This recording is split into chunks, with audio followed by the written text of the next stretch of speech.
This is CGTN, China Global Television Network.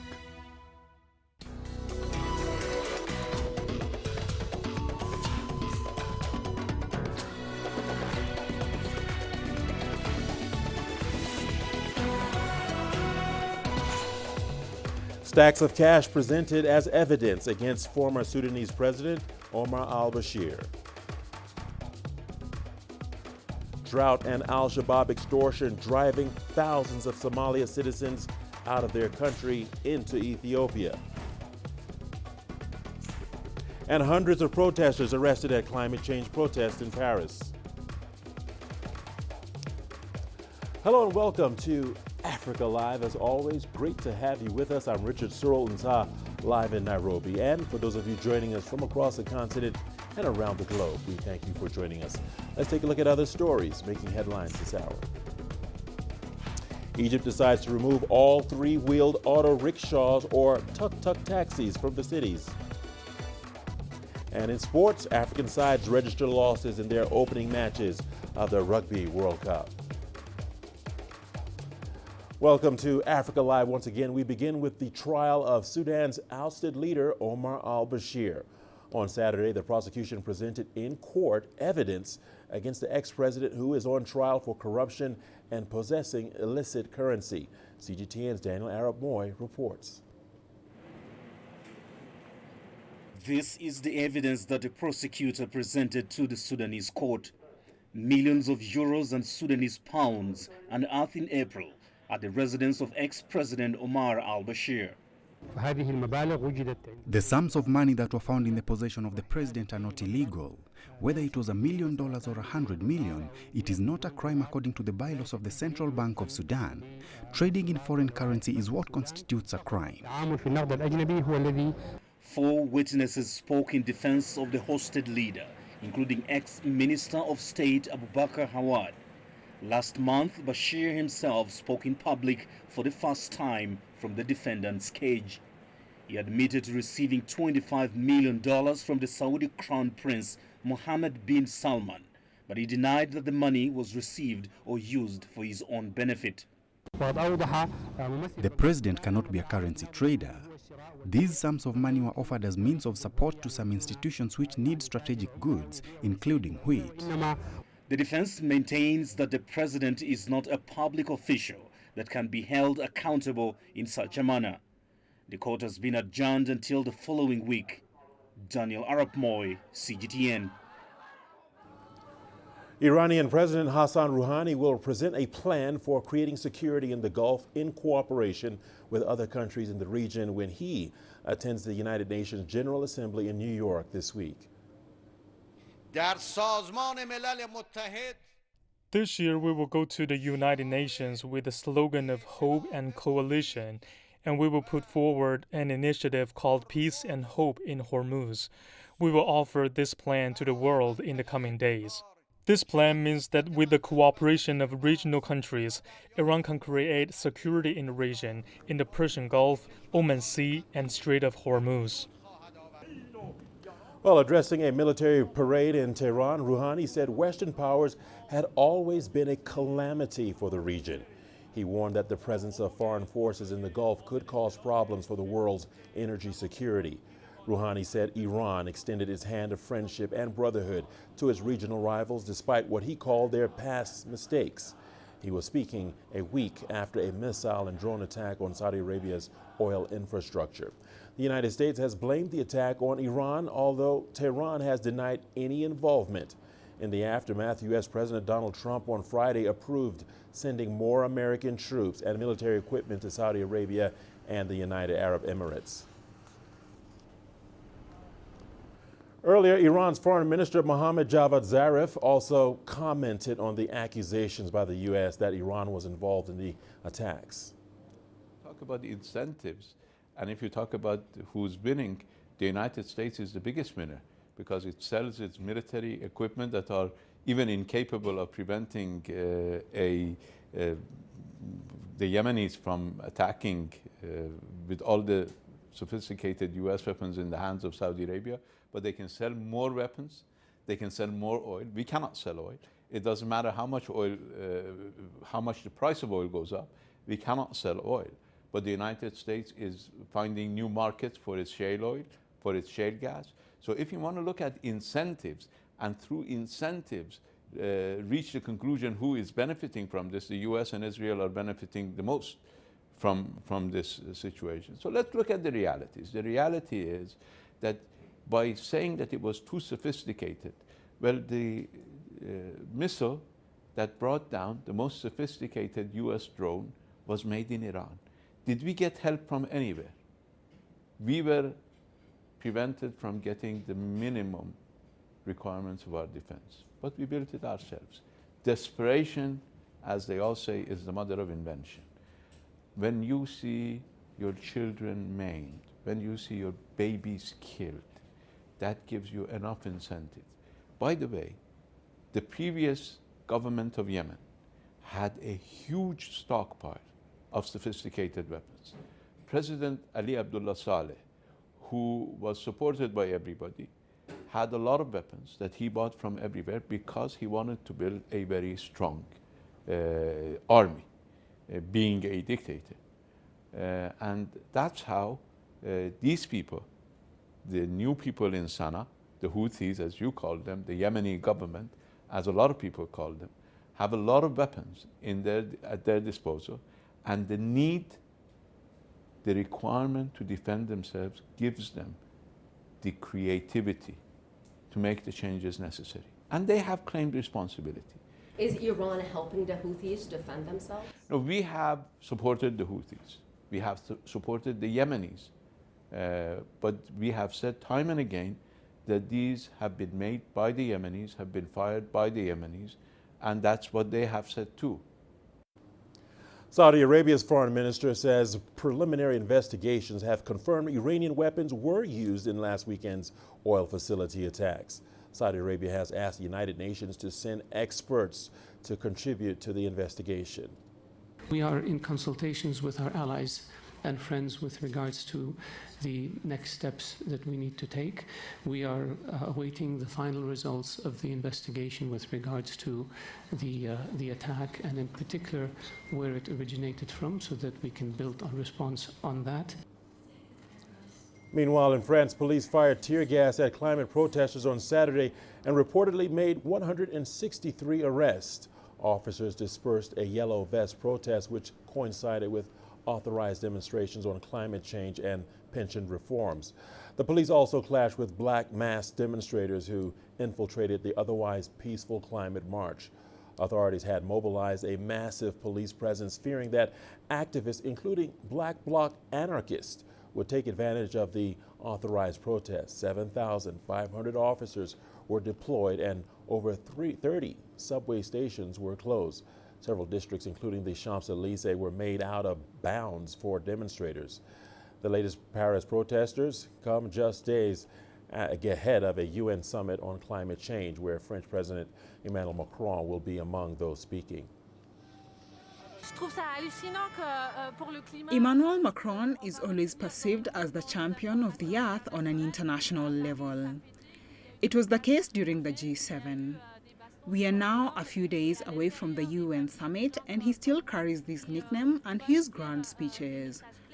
We are here today at this march for climate and social justice to denounce Emmanuel Macron's hypocrisy, his government's inaction, and even the worsening of climate change due to his acts. I find it unbelievable that the only thing people around the world and in international news will take away from this climate march is that there were clashes in Paris with tear gas and fights with the police. Political leaders of South Sudan have held a special event in Juba where they interacted with the youth as a way to celebrate the International Day of Peace. Hundreds of students got the rare opportunity of spending time and interacting with representatives of political parties charged with implementing the peace deal signed a year ago. Here is CGTN's Jane Keogh with more details. The International Peace Day is observed globally each year as it strengthens the ideals of peace within and among all nations and global citizens. This year, The United Nations mission in South Sudan organized an event aimed at bringing together all political leaders as they work to meet the November deadline for forming a new united transitional government. We are continuing with the implementation, and the Artigono will be established on the 12th of November as came in the There is no more extension. So those doubting Thomases, those who do not believe that we mean it, they will see, and seeing will be believing. Peace is what we all need. Peace is what everyone is seeking for. I mean, in the whole universe, everyone wants peace. And when you have peace, there is a lot, everything is settled around you. And it's life itself to have peace. The peace deal has had a positive impact so far. Food security in South Sudan has slightly improved, and the humanitarian access to those in need has been enhanced. Still, the country faces many challenges. Millions of South Sudanese continue to suffer from lack of food, education and healthcare. A number of key issues in the peace agreement, such as the reunification of security forces and decisions on states and boundaries, have also remained unresolved. While progress certainly is being made, the peace process remains precarious. Maintaining momentum is the key, and that depends very much on the continuing goodwill of all of you, the parties to the agreement, as well as the collective and unrelenting focus of your international friends, including UNMISS. The leaders present at the event promised to lead the process to a fully implemented agreement. They also urged the youth to be ambassadors for peace in their homes, universities and communities. Jane Keo, CGTN. And to Somalia now, where crop failures and Al Shabaab extortion demands are driving thousands to seek refuge in neighboring Ethiopia. CGTN's Jane Keo has more on that story. When Drought killed most of Barwako Nur Abdi's livestock 8 years ago, she had no choice but to abandon home. She knew her family could not endure another drought, so she sold the little land they had left in Somalia and fled to Ethiopia. I left because of my children. I want my children to succeed and have a bright future. Living on the farm when there's drought is always difficult. I've raised my children in hardship. I can't let them be taken away by the fighters. Ethiopia has so far received at least 5,000 Somali refugees this year, almost 4 times higher than last year. New arrivals never stopped coming to Ethiopia, so every year we have some more coming and reporting the same challenges when it comes to drought, insecurity, shortage of food and water. Climate change is also fueling a cycle of vulnerability for pastoralists, while insecurity continues to threaten their daily life. Daily arrivals is accommodated in the reception center, then transferred to the camp, depending on the availability of shelters. So that's a key challenge we have. We're trying to address it. Majority of those displaced say the drought is making it harder to pay the tax that Al Shabaab militants regularly extort from those living in areas under their control. There was a time when we could cultivate the farms. We planted our crops along the river, but now the river is dry and there is no more rain. What's worse is that Al Shabaab forced us to give them the little we had. In 2011, drought in the Horn African region caused a food crisis that affected more than 10 million people. This year, at least 2 million Somalis are at risk of severe hunger. Jane Keo, CGTN. Keep it right here on Africa Live. We've got a lot more news coming your way after the break, including health experts raise concerns about rising infertility in Uganda. And Egyptians come out for one of the country's biggest cleanup events in the Red Sea and the Nile shores.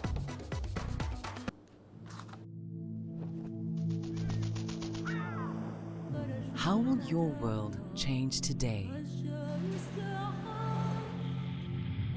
What happens here? What happens there? Or what you make happen for yourself? If it matters to you, it matters to us too.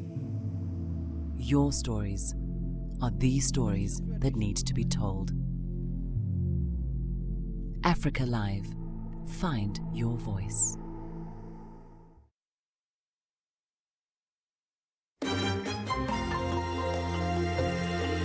Africa Live. Find your voice.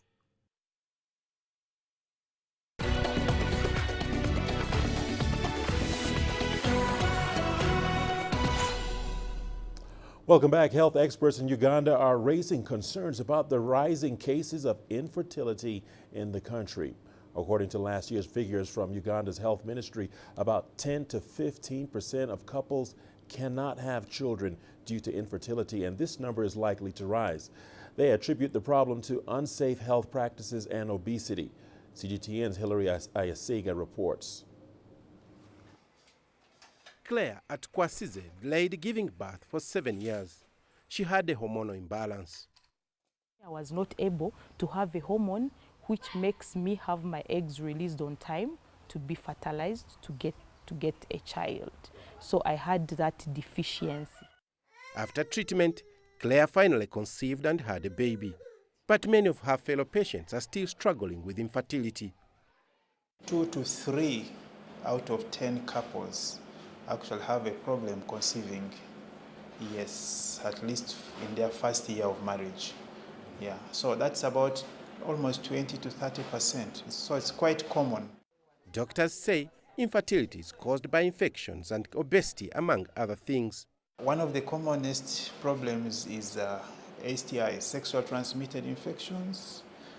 They often cause blockage of the tubes. That's in women. And also what we call unsafe abortions. The government says it will integrate infertility services as part of its family planning care to help more people with the problem. Every day, about 30 patients visit this health facility for treatment.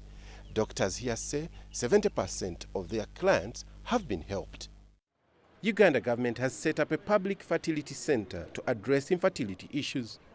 It's hoped that with these improved health facilities, it could put a smile on the faces of many couples. Hilary Ayasiga, CGTN, Kampala. Dozens of Egyptian volunteers are holding one of the country's biggest collective cleanup events in the Red Sea and the Nile shores. They've jointly marked the world's cleanup day by focusing on plastic waste. Children and youth have taken the lead in not only the cleanup, but also in creating awareness about the cause. Here is Adel El Maroui with more.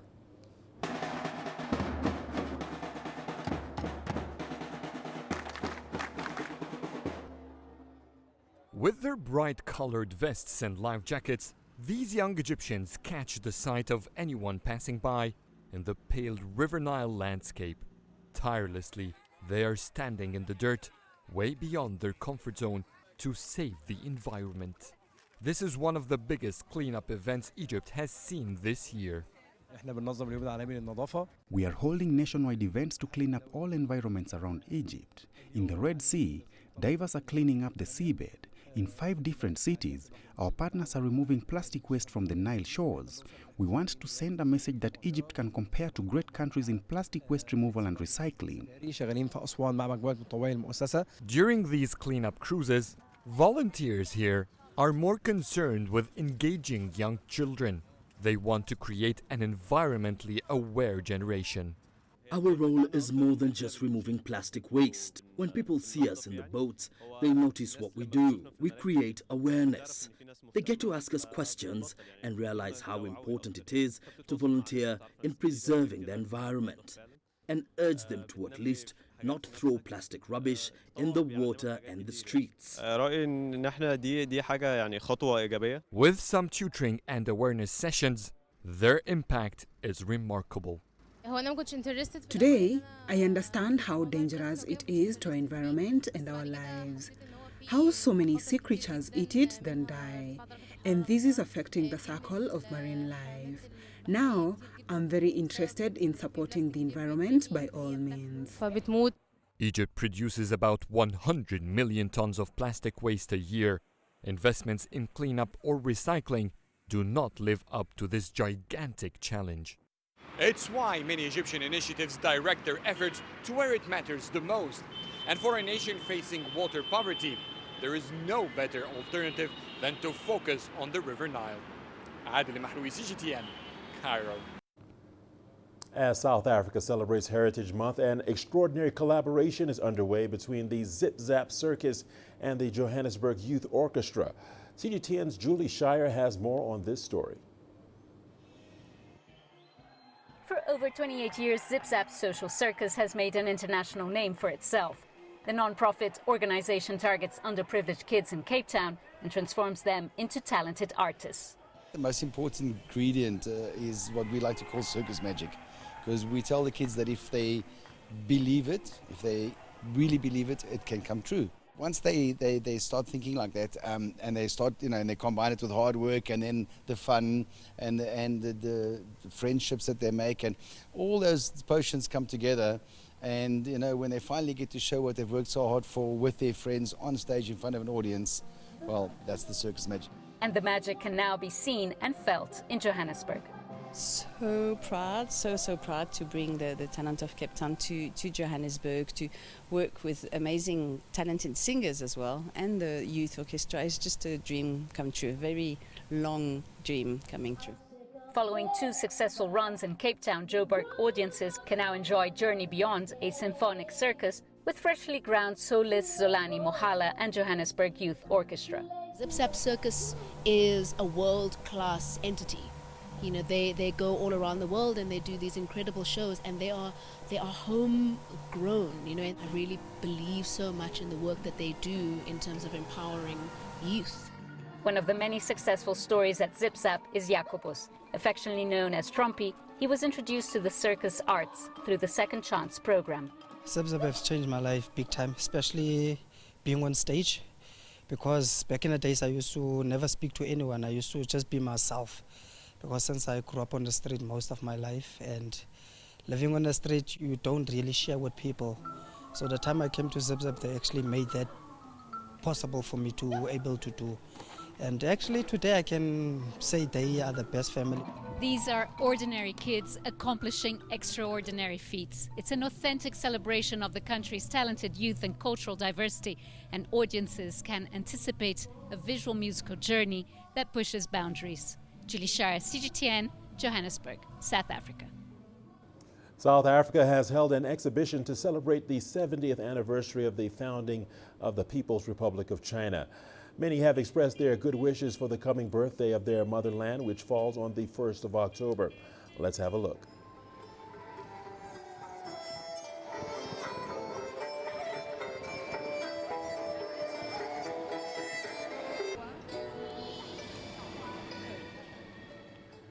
And now to a CGTN exclusive as we kick off our special coverage of 70 years of diplomacy to celebrate the 70th anniversary of the founding of the People's Republic of China. The 18-part series will give viewers an in-depth look at China's diplomatic development over the past 7 decades. CGTN's 4 news anchors will take you through key events in the history of Chinese diplomacy. Today, we focus on the history of the war to resist the U.S. and aid Korea, and how the Chinese government negotiated with the combatant countries to safeguard its national interests and the regional peace.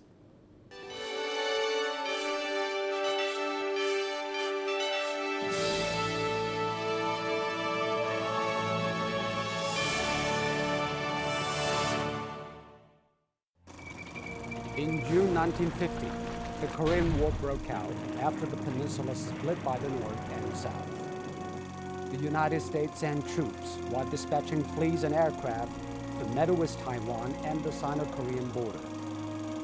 On October the 19th, 1950, the newly founded People's Republic of China decided to participate in the war to defend its national security and help its neighbor. The Chinese called it the war to resist U.S. aggression and aid Korea. Facing threats from America, China had several options. Either sending troops and volunteers to Korea or surrendering to the U.S. aggression. The Chinese decided to send its volunteer soldiers to Korea, protecting China's national security and paving the way for future diplomatic mediation. On the front line, tens of thousands of soldiers shed their blood. Meanwhile, the Chinese government accused the United States of invasion at the United Nations while preparing for possible negotiations. Prolonged warfare and heavy losses forced the United States to the negotiating table. On July the 10th, 1951, talks for peace began in Kaesong.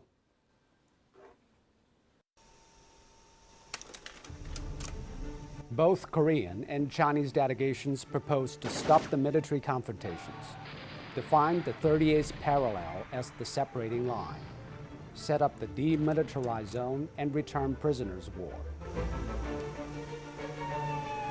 But the U.S. rejected the proposal while launching new attacks on the battlefield.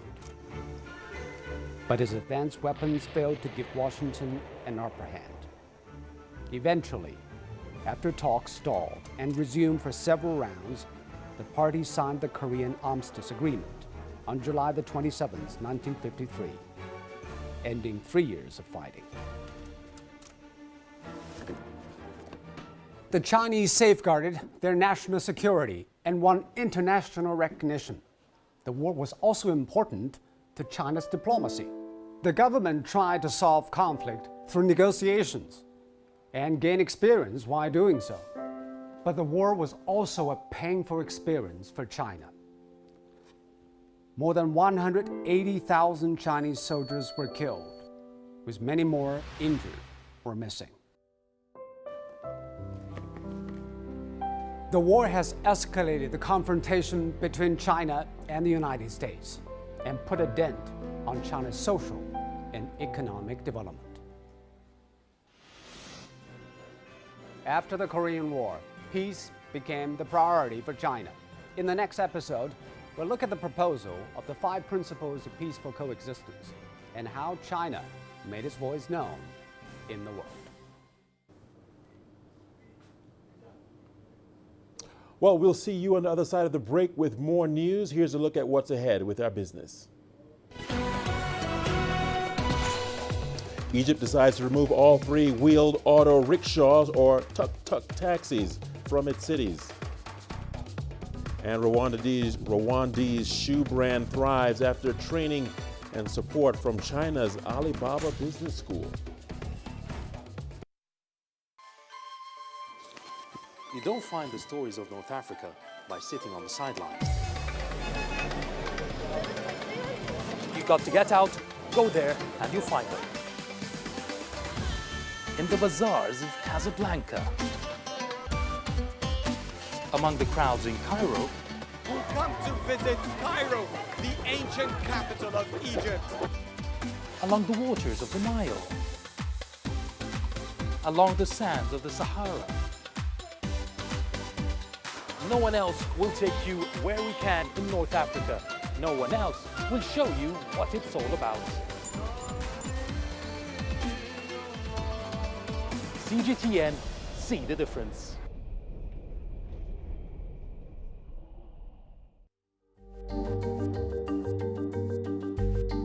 Africa Live. Find your voice.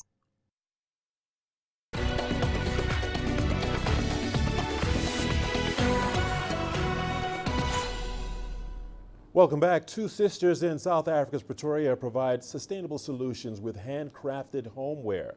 The entrepreneurial duo transformed discarded PVC pipes into stunning pieces of decor. CGTN's Julie Shire has more.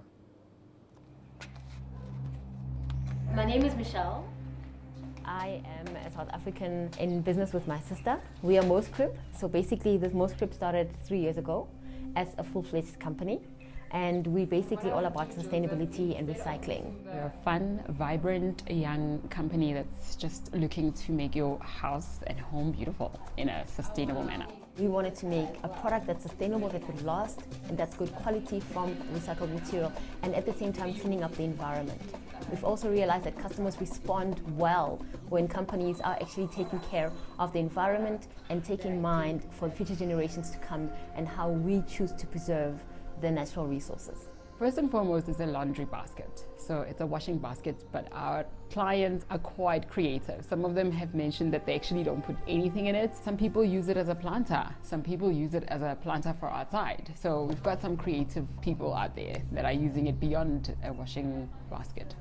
It feels great to be able to be part of a movement that is going to change our environment in a positive manner, and also being able to employ people and making a living for someone over something that was before discarded.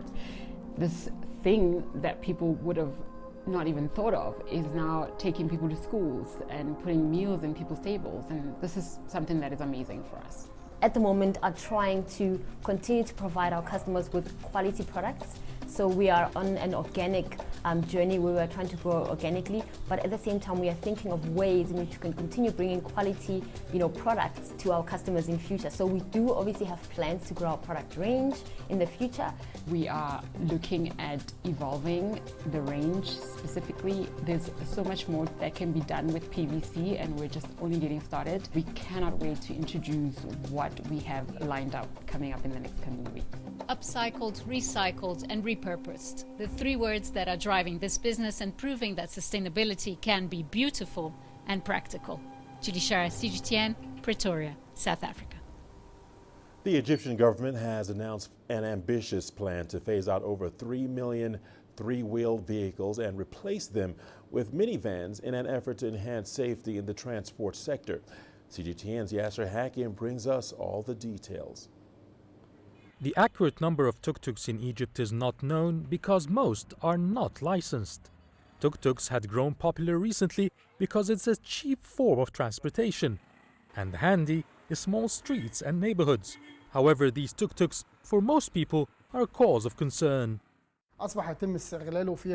It is being used a lot more, but criminals are not easy to track because they are not licensed. Only 247,000 out of about 455,000 tuk-tuks have been licensed, not abiding by regulations and driven by kids. It has caused loads of traffic congestion as well.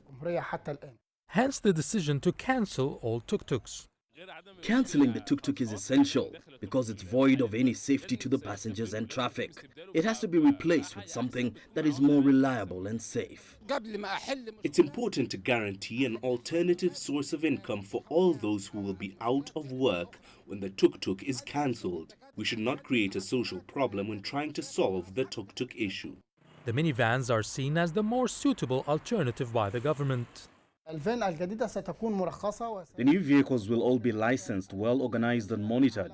There won't be 10-year-olds driving it like the tuk-tuks.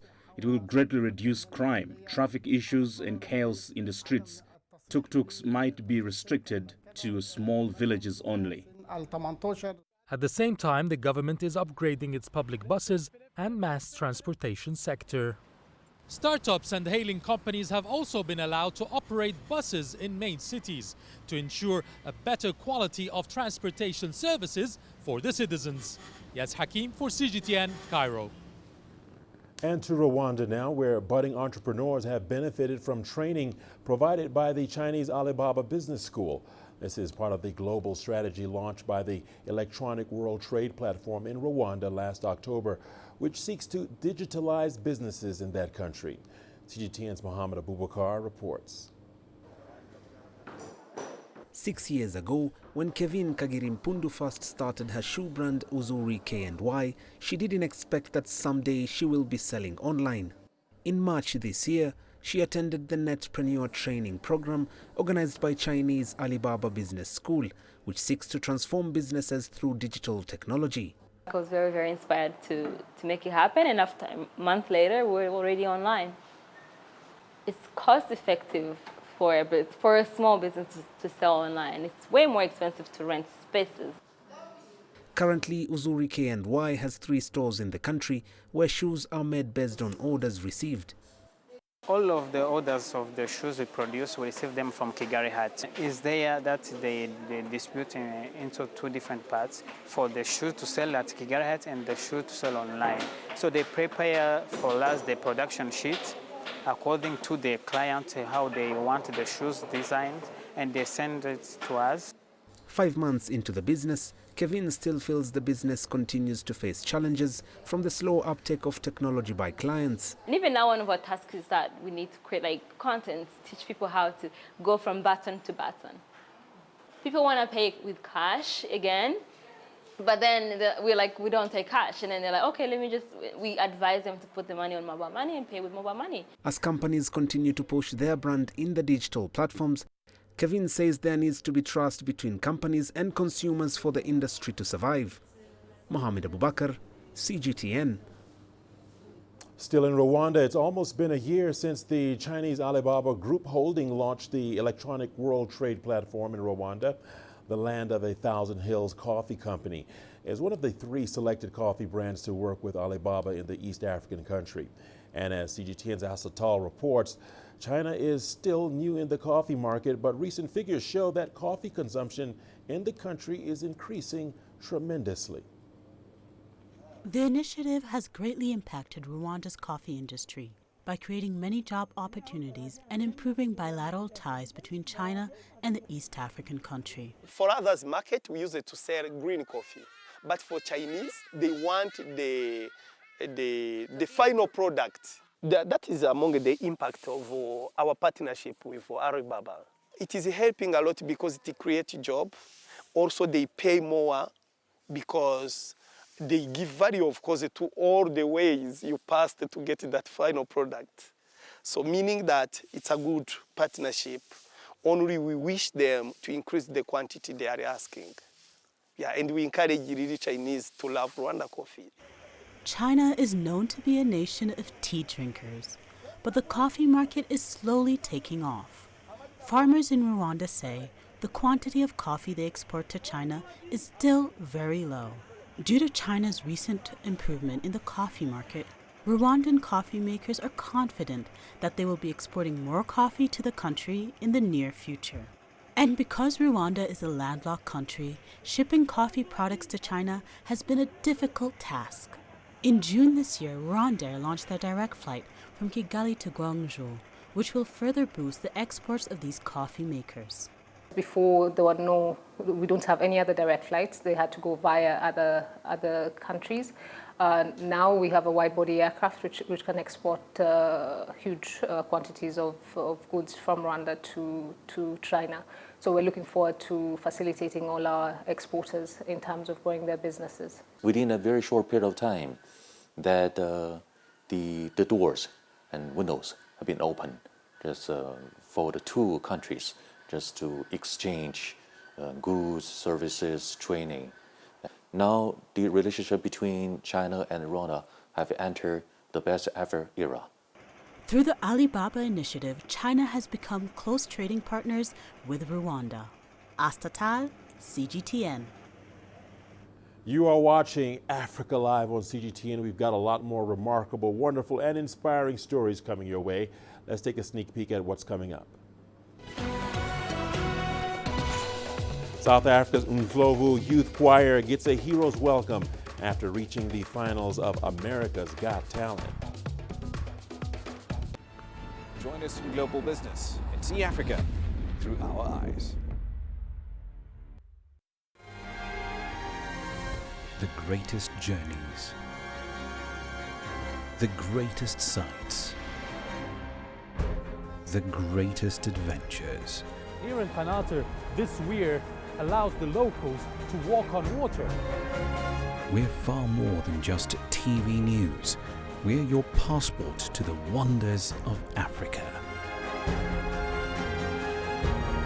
To bring you stories of struggle, survival, and hope.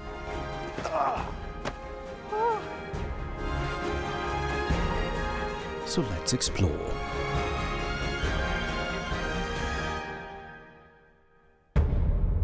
CGTN. See the difference.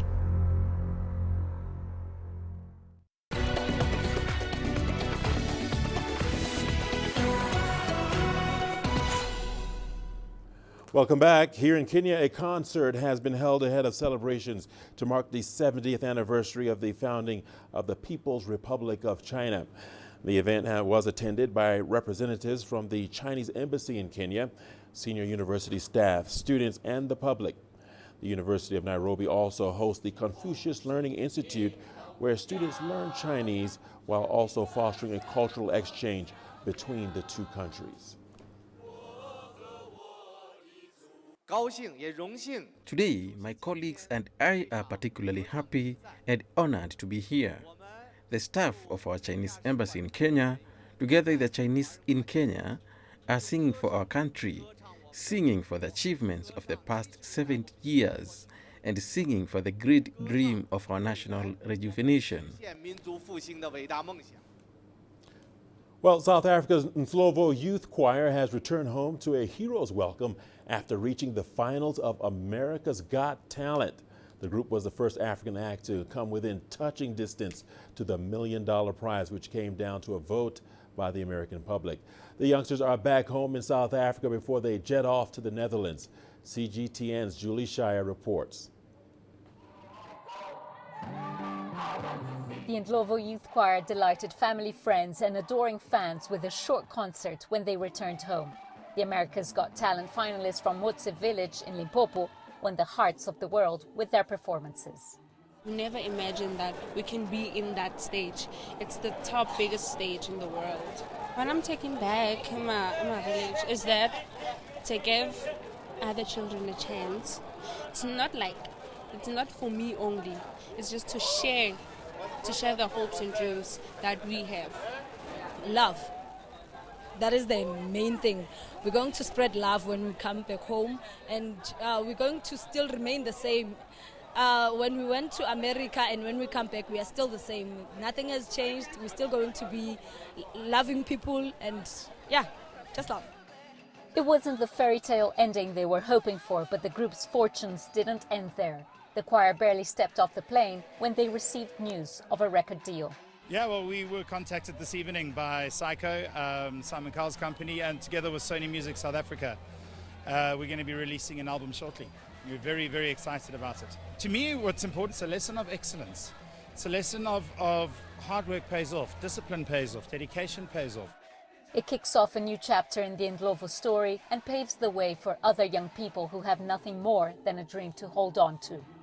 We're going to earn every cent. We're going to make sustainable jobs out of this group. And let's indeed decide. Ndlovu Youth Choir is not a choir anymore, but a movement where we should like to go with from township to township. To say, if we can do it with our youth, you can do it with your youth.